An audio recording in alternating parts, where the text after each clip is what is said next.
by watching this clip, I know y'all got different views. I know y'all like, what the fuck is going on? Now, if you think China and their communism is going to stop there, you got to understand that these people are working together. Biden is working with you know who. Okay, let me not even say it. Bye is working with you know who. I'm going to edit that one out.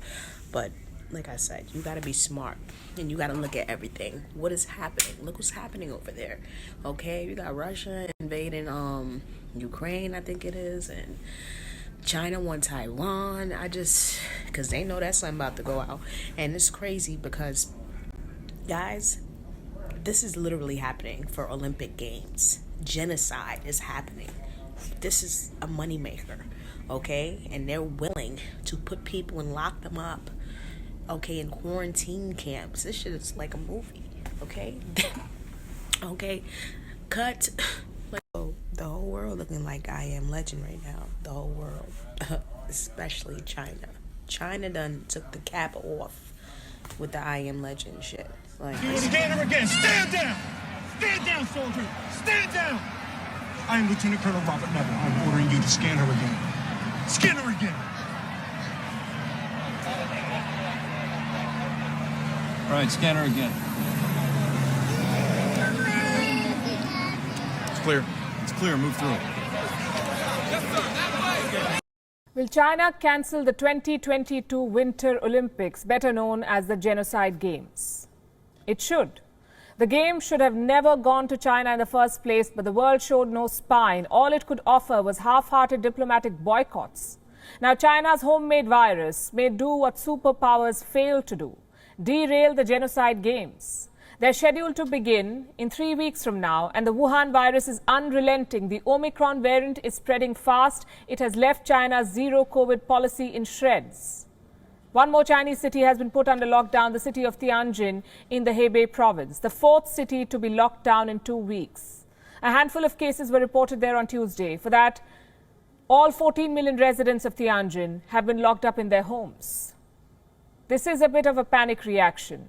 Tianjin is located just 134 kilometers from Beijing, China's capital and the host for the 2022 Winter Olympics. Has Omicron reached Beijing too? It's hard to say, but given its transmissibility, it can only be a matter of time. Let me show you some images from Beijing.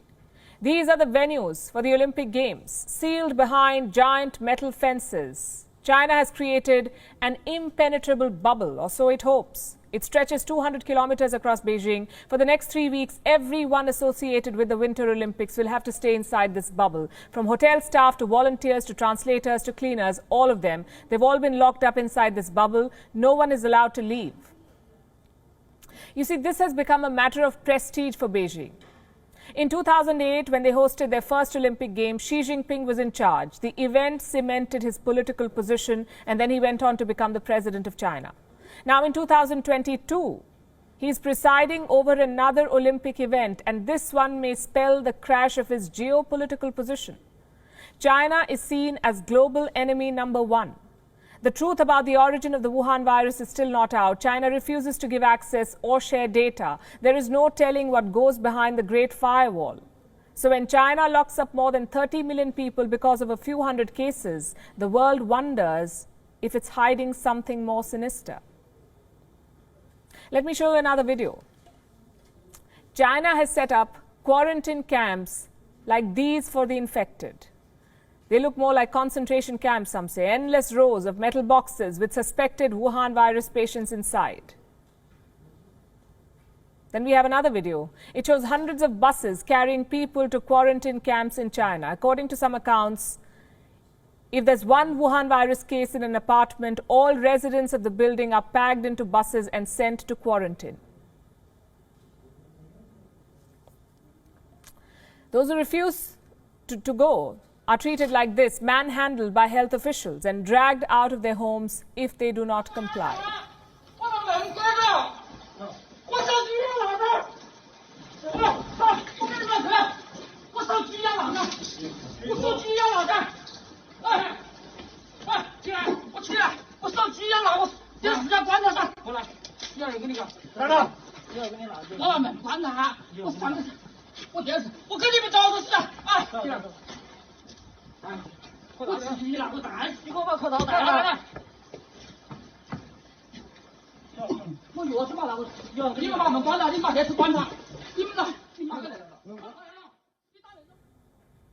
China's crackdown on patients and people is not new. We've seen multiple instances in the last 2 years. But this time, there is more at stake. The reputation of Xi Jinping.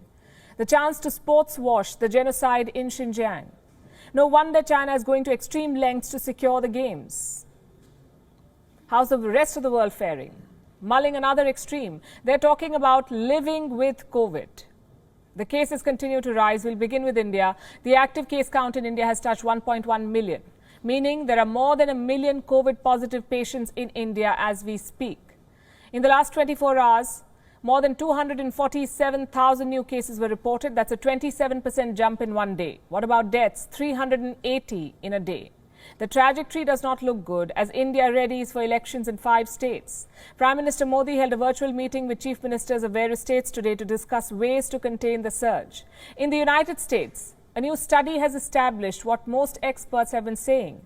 Omicron will cause fewer hospitalizations, it says. This is based on data of 70,000 patients in California. But the findings of the study do not match America's reality. Hospitalization numbers have broken previous records here. This is according to the U.S. Department of Health. More than 140,000 Americans are in hospital. This is the highest since January 2021. It doesn't help that America's top health expert, Dr. Anthony Fauci, says that Omicron is likely to, quote-unquote, infect everybody. He said the risk of severe illness remains low.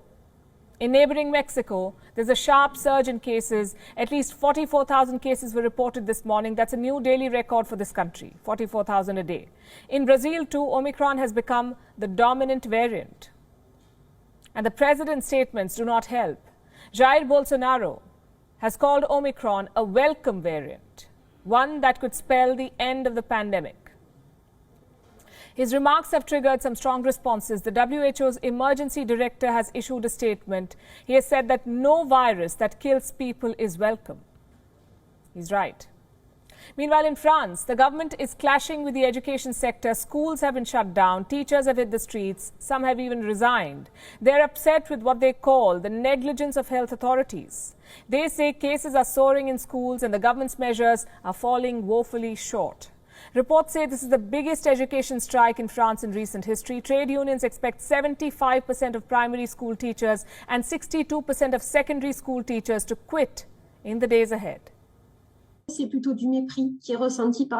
is essentially disdain from the government that we teachers are feeling. A disdain related to a complete denial of the reality. On one hand, we are telling them our demands, calling them for help, telling them what we would want.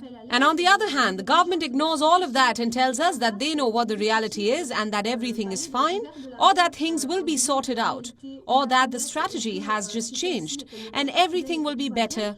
We cannot accept that. Meanwhile, vaccine makers continue to chase variants. After Pfizer said that their Omicron jab would be ready by March. AstraZeneca has now said that in its early trial data, they found that a third dose helps against Omicron. It apparently generates a higher antibody response. The fact is, this virus has spawned more studies than variants. People are frustrated, disillusioned, and just tired of the constantly changing rules. We've all been there, we relate with you. But then we see what's happening to people in China and we don't feel so bad about our situation. You may have seen this story too. A woman went on a blind date in the city of Zhengzhou. It was a date for a home-cooked dinner. She went to the man's house. Suddenly a lockdown was imposed and she was stuck in his house for 4 days. She posted her ordeal on social media. Now she's trending in China. I'm not sure what to make of this story.